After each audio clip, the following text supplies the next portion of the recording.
So my talk is about how security is a hard thing to do, and it's a really hard thing to do well, and it's kind of scary because the repercussions of it being hard can be bad. And as is frequently the case in our kind of internet world, when things are hard, normally what we say is that we like to go shopping, but security is one of those times where we really can't, because the repercussions are too big. So to start things off, I'm like, if you guys have been Rubyists for a long time, you're probably aware that security issues kind of crop up every once in a while. If you have been paying attention to Ruby recently, you've probably noticed that security releases have been happening a lot. So Ruby security releases, well, there's been P327, there's been P385, there's been P392. This is really not normal. Normally Ruby updates like once or twice a year, and normally only one of those updates is a security release. Even the Ruby core team feels bad about this, and the last time they released, they said, "I'm very sorry that we're updating Ruby so often." Rails has also had just a crazy number of security releases this year. It's only the beginning of March, and Rails has already announced 6 CVEs and a crap ton of other security announcements. As you can see, every single one of those was just in the last few weeks. Like, that's a whole lot of stuff happening. This is not normal either. In 2012, there were less security announcements for the entire year than there have been so far this year already. This is not a normal situation. So as I'm talking about how many CVEs have been announced, this is normally the point where people stop me and say, wait, what's a CVE? I know that that's like a security something or other that's important and a big deal, but I don't know what it is exactly. CVEs, it's an acronym that stands for Common Vulnerabilities and Exposures, but those words also don't have a lot of meaning out of context. Really what the CVE is just a number that people have agreed to use so that they can all talk about a security problem in a same way that doesn't involve saying that one problem with Rails the one time that involved this problem that didn't really work very well. So there's a company called MITRE, and lots of groups from governments to corporations have all agreed that they're going to coordinate with MITRE to have a single set of CVE numbers that all kind of universally refer to security vulnerabilities as they come up. Those companies are called numbering authorities, and what MITRE does is it says to one of those numbering authorities, here's a block of CVE numbers.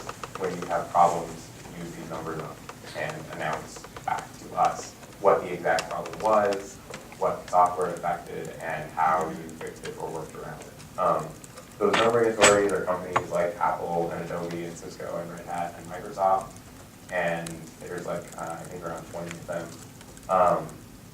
The Ruby community has been really strongly assisted by Red Hat. They have a security operations group that handles sort of open source and Linux related security issues. And Carl Savory, who works for the security operations group, has acted as the like Ruby community liaison to answer security questions and to help kind of everyone in Ruby who has had security problems recently find out whether they need to get a CVE and get a CVE from one of Red Hat's open source CVE blocks if they need one. So once those CVEs have been assigned to something, whatever the problem was, both MITRE and the National Institute of Standards and Technology maintain websites that list every CVE that's ever been granted and explain what the problem was, what software had the problem, and how you can either work around it or what fixes were released for it. Right, so having explained that, back to security issues in Ruby. As we've been talking about during the conference, math is nice, and so we are nice. And mostly what that means is that everybody's nice. And when everybody's nice, security doesn't really come up. Security researchers are, even when they're helpful, not usually nice.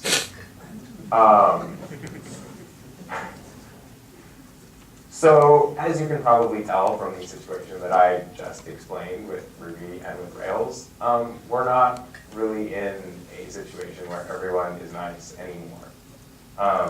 Especially with the really, really bad Rails remote execution vulnerability. Security researchers kind of saw that and went, oh, that means that this is a place with lots of low-hanging fruit that we should go just kind of decimate because it's very much effort. So that means that suddenly the entire Ruby ecosystem is a very attractive target for security researchers, and that's why everyone's kind of been scrambling lately, and that's why I'm giving this talk right now.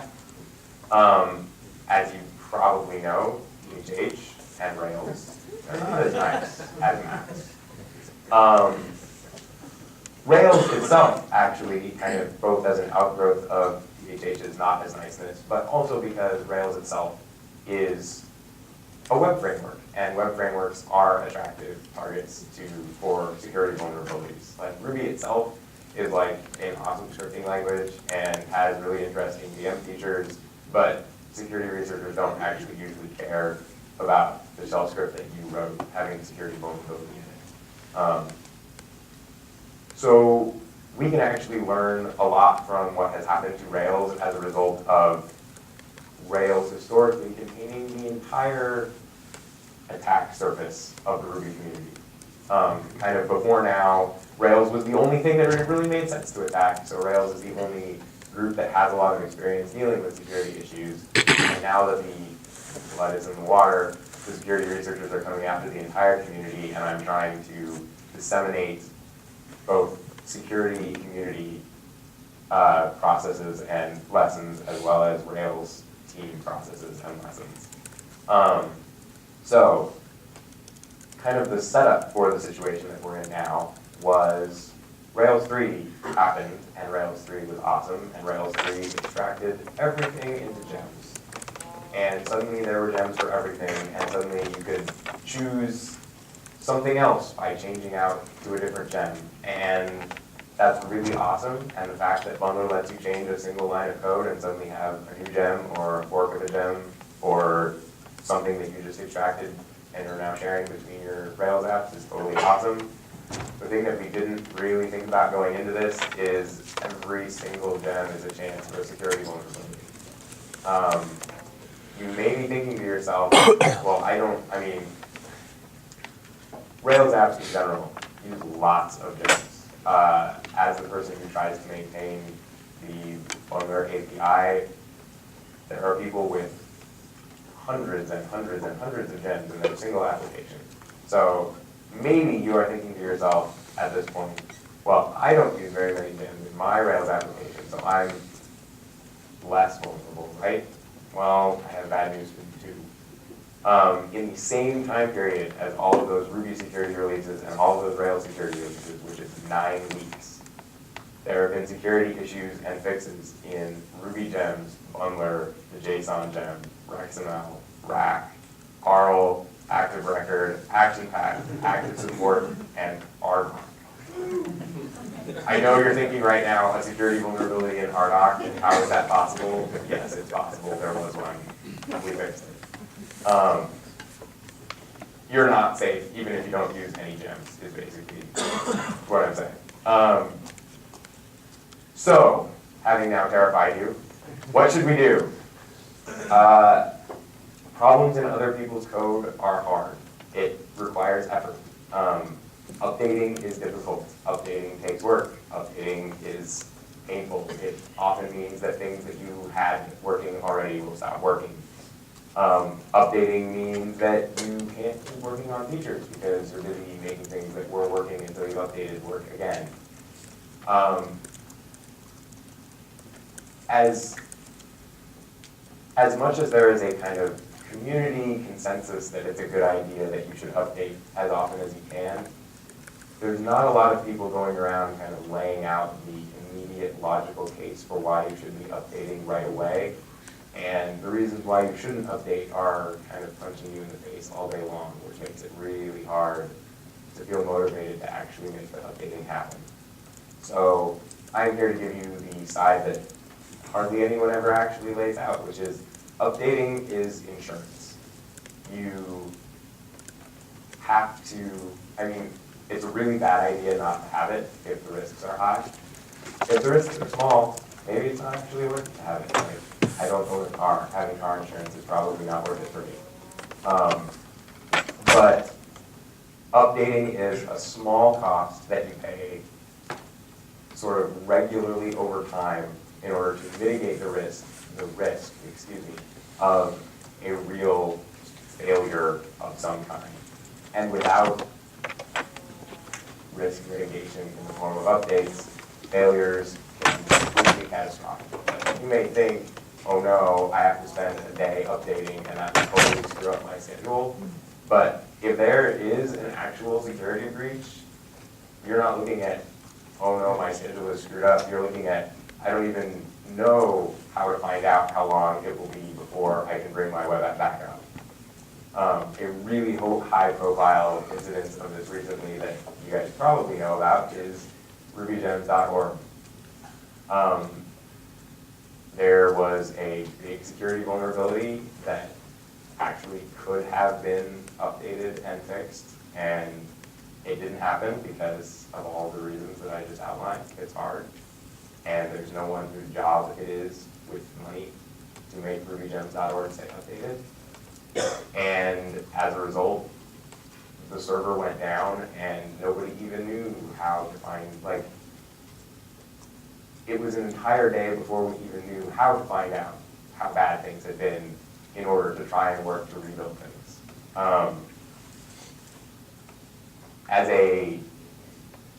On a less public note, if you actually have a company, say, that experiences a security breach, it's an even worse situation because there are laws about security breaches in almost every state that say that you have to inform every single person that could have been affected by that security breach in writing that it happened and what could have happened to them as a result of it. There are some states in which you are legally liable for bad things that happen to those people as a result of the security breach that lost their information from you. Regardless, even if it turns out to be a totally innocuous security breach and nothing actually bad happened, there are going to be a lot of lawyers involved, and it's really going to mess up your schedule, and you really don't want that to happen. So while updating is hard work, and while updating does involve many small doses of pain, I am here to tell you that it is actually worth it because mitigating that risk is way, way, way better than actually having something bad happen to you. So, stay up to date, sleep well at night, don't have bad things happen. That's pretty great. So, now that I've talked about updating, what I'd like to talk about is how updates actually become available for you to get them and install them. Reporting security issues. Now that you know that you want to stay up to date, how do those updates happen, right? Like, what do you do if you find a security vulnerability, or even if you just find a bug that must potentially be a security vulnerability? The security community has kind of, over time, tried a lot of different options. Security researchers are big fans of going out and telling people how awesome they are and how they found this totally awesome bug that means that you could just completely wipe out somebody's software. Companies are really big fans of never letting anyone know that anything went wrong at all, because then their shareholders don't get angry at them. The currently kind of winning philosophy of security reporting is called responsible disclosure. This is the process that is has been reached by consensus. It's actually the worst process, except that all of the other processes that we've tried so far have been even worse. It's actually really easy to kind of predict that it's going to be the best process that we have, because everyone involved ends up kind of unhappy, which is unfortunate, and that's sad, but at least nobody who's involved in the situation ends up completely screwed. the security researchers are not potentially facing legal repercussions for what they did. The companies end up not facing scary problems as a result of the issue. And so I will kind of break down responsible disclosure, and then we can talk about how you can do it. So responsible disclosure has two parts. There's the disclosure part, which is the part that companies hate because they don't want to have admitted that there was ever a problem with anything they made. And so the fact that responsible disclosure includes disclosure as a non-optional part means that companies don't like it but agree to it in exchange for the responsible part, which is the part that these security researchers don't like. They just figured out something that was really difficult and really clever the vast majority of the time, and they want to go tell people how awesome they are, and or reach whatever benefits can be reached from that. So, in order to be responsible disclosure means that the researchers go to the company and inform them privately in advance. It means that the company can then work out a schedule that is agreed upon by both parties in which time a fix will be finished and tested and ready to be released. And then both the company and the researcher can announce the problem and the fix for the problem at the same time together. This mostly satisfies the security researcher because they get their reputational bonus a little bit later. This mostly satisfies the company because they don't have a known exploit without a fix out in the wild. And that has mostly worked most of the time. Some companies are actually trying to make everyone less unhappy with that situation, and they offer rewards. This is historically, it's been very kind of hit and miss whether companies were interested in suing you or paying you if you found a security vulnerability. Companies have mostly migrated towards the spectrum now lies kind of between thank you and here's a pile of money, so that's pretty great. Maybe everyone can end up happy. Like, rewards are awesome, right? Like, here, let me give you some money for having found this problem and told me instead of having told the world to screw me over. So here are some examples. Facebook, for example. Facebook has a responsible disclosure policy that is posted very prominently at the URL /whitehat/bounty.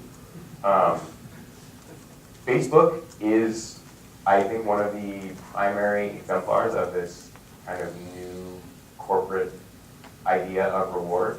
They say if you find a security vulnerability in Facebook and report it according to their responsible disclosure guidelines, they will pay you at least $500. If you discover something just completely mind-blowingly amazing that affects every single Facebook user, there is no maximum to how much they will give you. And the more impressive the thing is that you tell them about and let them fix before other people find out about it, they will give you more money. Some companies have responsible disclosure policies that don't do this. Here's an example, Engine Yard. Engine Yard does have a responsible disclosure policy. They have actually a pretty reasonable responsible disclosure policy, but their disclosure policy explicitly states it is inappropriate to ask for compensation for responsibly disclosing bonus. There is a $0 maximum on reporting things to Engine Yard. Those are kind of extreme examples. By far, far and away, a more common example is a disclosure policy like GitHub, where they say, please tell us, and please don't hack us or tell other people how to hack us so that we can fix it. And we will put your name on our website as a thank you. And they don't have to state a policy about rewards. Maybe you could ask. Maybe they'll want to give you one. Who knows? That, by far, is the most common situation. Don't expect everyone to be like Facebook, but also don't expect everyone to be like Engine Yard. That's pretty much how responsible disclosure works. Anyway, back to you. What did you find the bug? Well, first, kind of congratulations. You actually figured out that something doesn't work the way it's supposed to, and now you're ready to report it. you can figure out how it doesn't work, and it's totally awesome that you're willing to report it so that it can be fixed. Like, that's how software gets better, hopefully, over time. And especially if the forum that you're planning on reporting the bug in is public, like say, for example, the bug in Rails, stop before you hit submit on that bug report form and say, okay, I need to ask myself 2 questions before I tell the entire world about the existence of this problem. Can I access something that I should not be able to access? If you get somebody else's private information as a result of your bug, if you are looking at someone else's credit card number, if you are seeing someone else's email address, post, whatever, that's a security issue, and you probably should not be posting it publicly. You should try to see if you can get it notified and resolved outside of public channels first. The second question is, can you use the bug to disable something for people other than yourself? There are some bugs where you can exploit it and it will just break things for you. There are other bugs where, as a result of exploiting the bug, whatever it is that has the bug stops working for everyone who is trying to use it.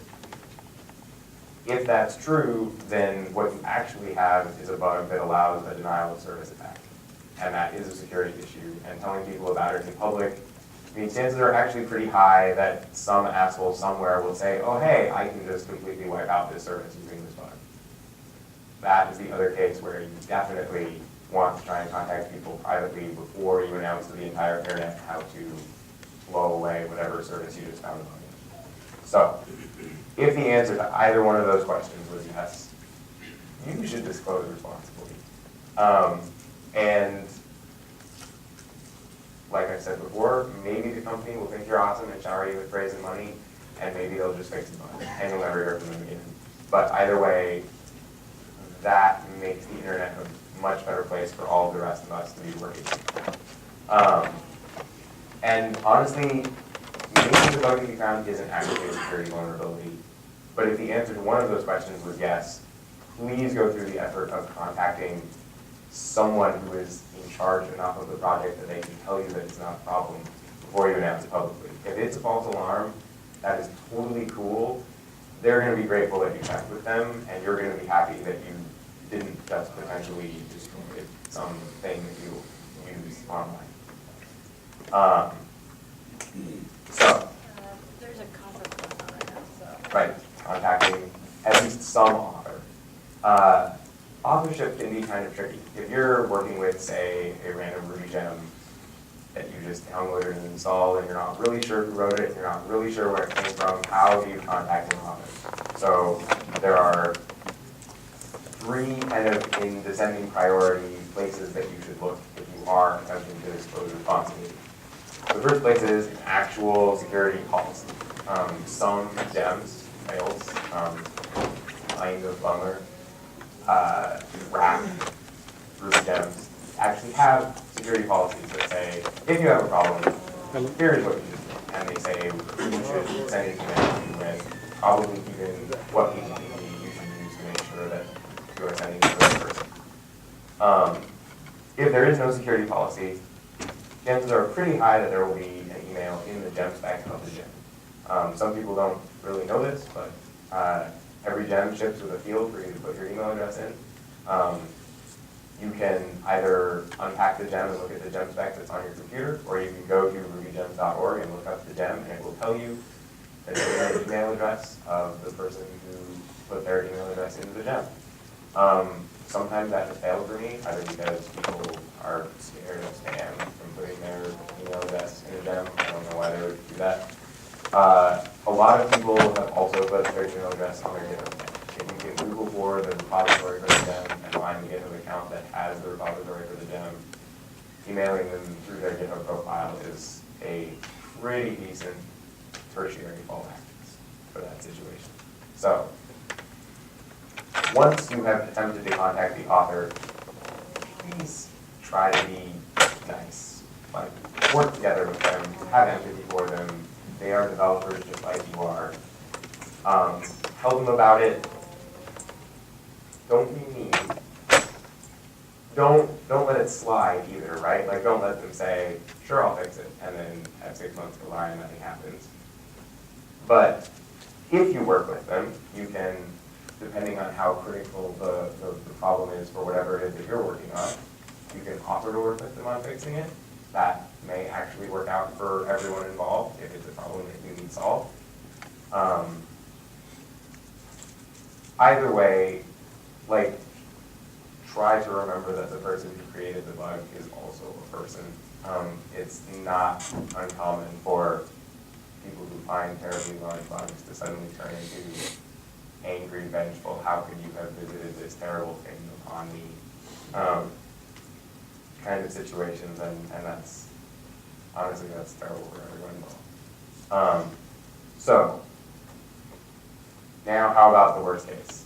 There have sometimes, I saw one case the other day where someone had commit to the gem and had pushed a security fix, and then discovered that the only person who had the ability to release a new gem to Ruby gems was in Europe on vacation and couldn't be contacted for 2 weeks, which is like the most awkward possible situation. There are other situations like that, like maybe the original author of the gem is just gone, maybe their email address no longer works, maybe they deleted their GitHub repo. Like, what do you do if you have an actual security bug in that situation?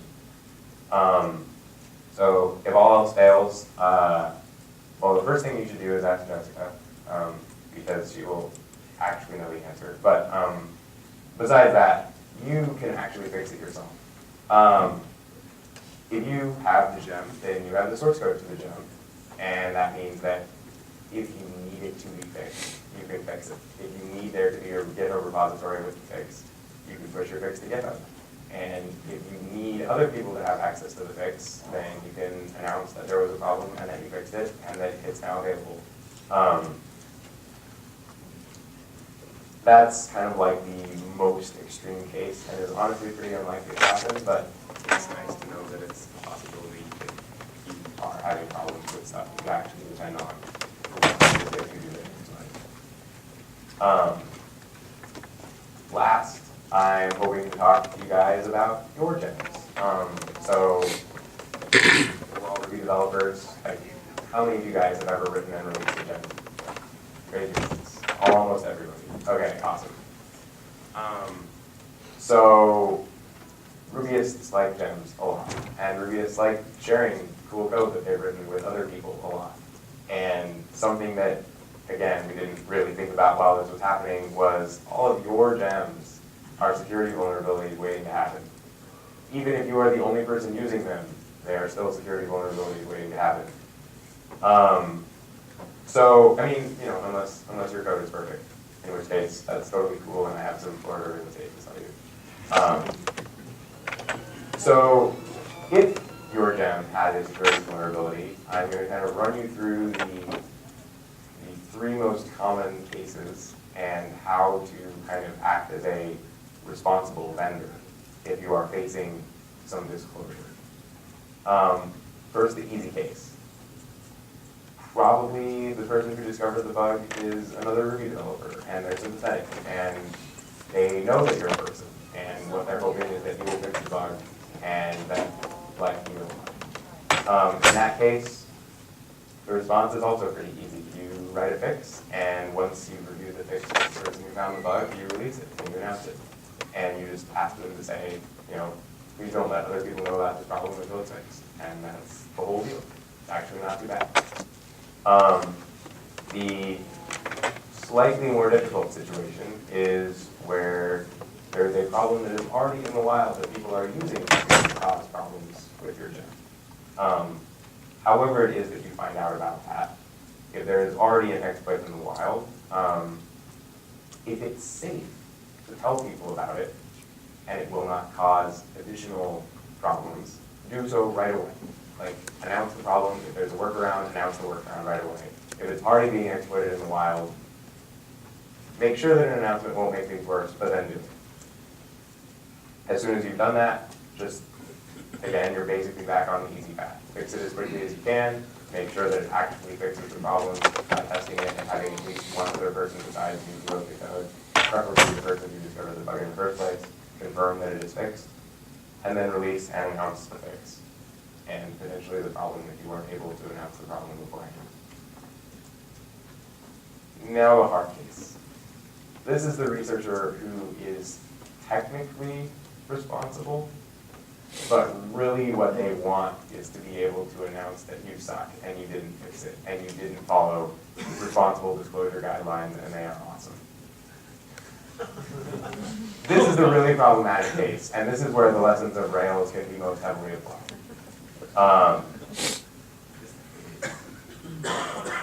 Okay, so if you're in this situation, and honestly, if you get informed of someone privately about a security issue, you have to treat it like you're in the situation because you don't actually know yet.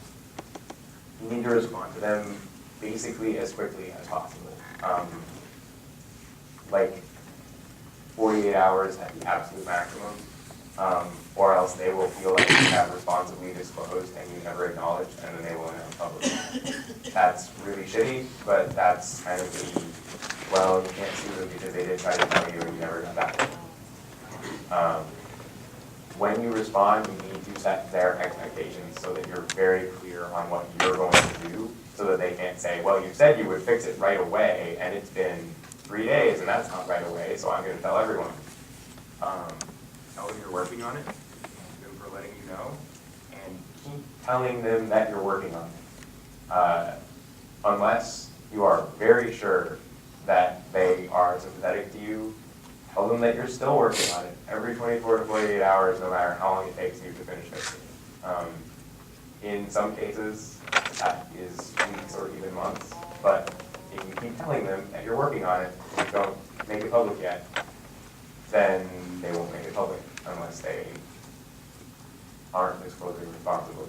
So that's basically your way of staying safe, even in the face of really aggressive and not nice security researchers. When you do release the fix, make sure that it actually fixes it. Announce the problem, announce your fix, and thank the security researcher for letting you know, assuming that they want to be credited. Ask them if they want to be credited. Try to make them as happy with your response as possible. And probably that means that they'll keep reporting things to you, and you'll keep fixing them before they announce. So, given the context of people that are hard to work with, make it as easy as possible for them to work with you. If you are the author of a gem, which seems like most of you are, just having like a very small amount of effort put in up front makes potential security issues way less problematic later. Like if you have a personal gem, just make sure that your actual email is in the gem spec so that someone can have the code, find the bug, and then email you about it. If you have GitHub repos, especially if they aren't releasing things, make sure that your email is on your GitHub profile, so if you find bugs in your GitHub code, they can email you about it instead of opening a public GitHub issue.